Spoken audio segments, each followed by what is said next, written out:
Picture this. The sun dips low over a rugged New Mexico landscape, casting long shadows across a sleepy frontier town. Suddenly, the sharp crack of gunfire shatters the silence, echoing like thunder through the dusty streets.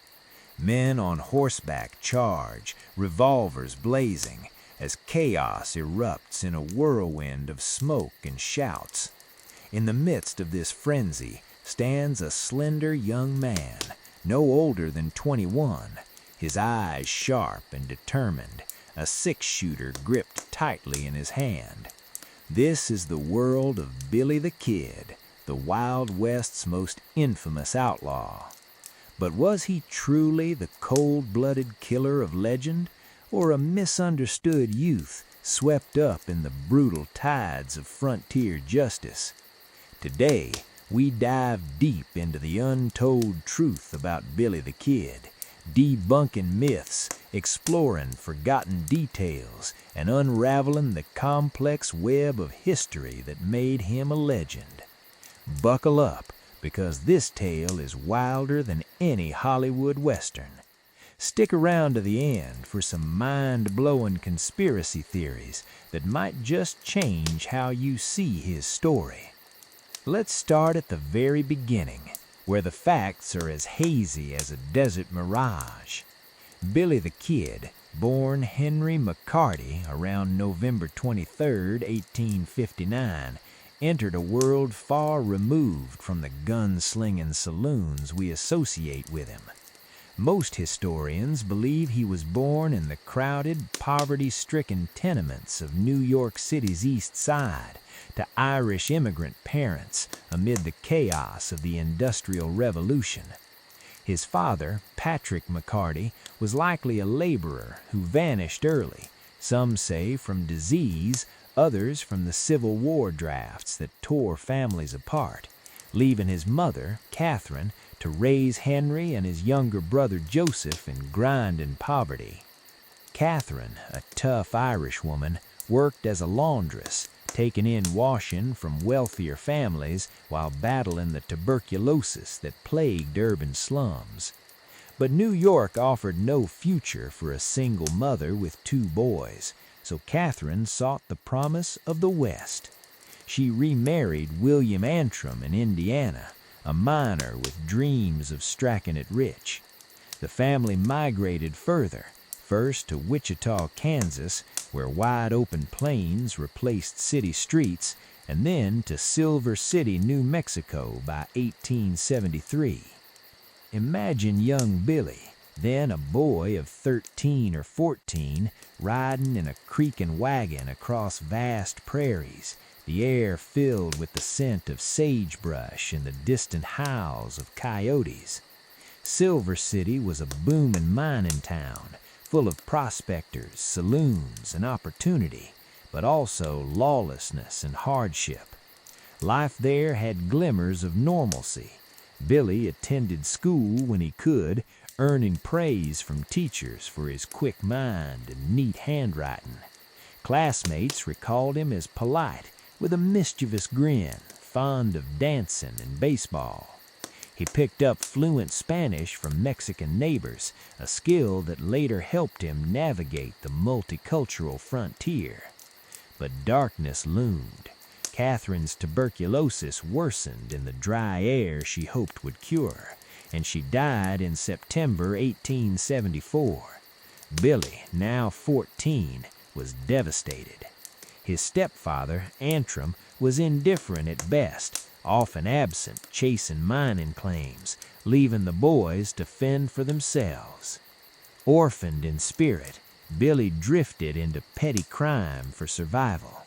He washed dishes at hotels and gambled in back rooms, but his first real trouble came in 1875 when he was arrested for stealing food at age 16, butter and cheese from a Chinese laundry, perhaps to sell or eat. It was a minor offense, but the local sheriff locked him up to teach him a lesson. Billy, ever resourceful, escaped by climbing the chimney, a daring act that marked his ingenuity. He fled to Arizona, working as a teamster and cowboy, but the West was unforgiving. In 1877, at a Camp Grant saloon, he argued with blacksmith Frank Windy Cahill, a bully who mocked the skinny teen. Cahill threw Billy down. Billy shot him in the gut. Cahill died the next day. Self-defense or murder? Billy claimed the former, but a corrupt court ruled otherwise. At 17, with a bounty on his head, he bolted back to New Mexico, adopting the name William H. Bonney, Billy for short. This early killing, his first confirmed, fueled myths of a born killer, but context matters. The frontier was violent, with disputes often settled by guns. Billy wasn't a monster. He was a kid in a world where survival meant arming yourself. Now a fugitive, he rode into Lincoln County in 1777, a powder keg of corruption. He hired on with John Tunstall, a 24-year-old English immigrant who ran a ranch and store, challenging the monopoly of Lawrence Murphy and James Dolan. Tunstall treated Billy like family, teaching him to read better and paying fair wages. He was the only man who ever treated me square, Billy later said. But Lincoln County was divided. The Murphy-Dolan house controlled everything, supplies, contracts, even the sheriff, backed by the Santa Fe Ring, a cabal of politicians rigging land grants and elections. Tunstall, with partners like Alexander McSween and cattle baron John Chisholm, opened a rival store to undercut him. Tensions exploded in February 18, 1878, when a Dolan posse ambushed and murdered Tunstall over a disputed debt. Billy, arriving too late, swore vengeance. "I'll get those sons of bitches if it's the last thing I do." He joined the Regulators, Tunstall's avengers, deputized by Justice Wilson to arrest the killers. Led by Dick Brewer, they included tough cowboys like Frank McNabb, Doc Surlock, and Charlie Beaudry. On April 1st, they ambushed Sheriff Brady, a Dolan puppet, and Deputy George Hindman on Lincoln Street, killing both in a hail of bullets. Billy fired shots, but who killed whom is debated. This act made them outlaws in the eyes of the law. Next came the Blazers Mill shootout.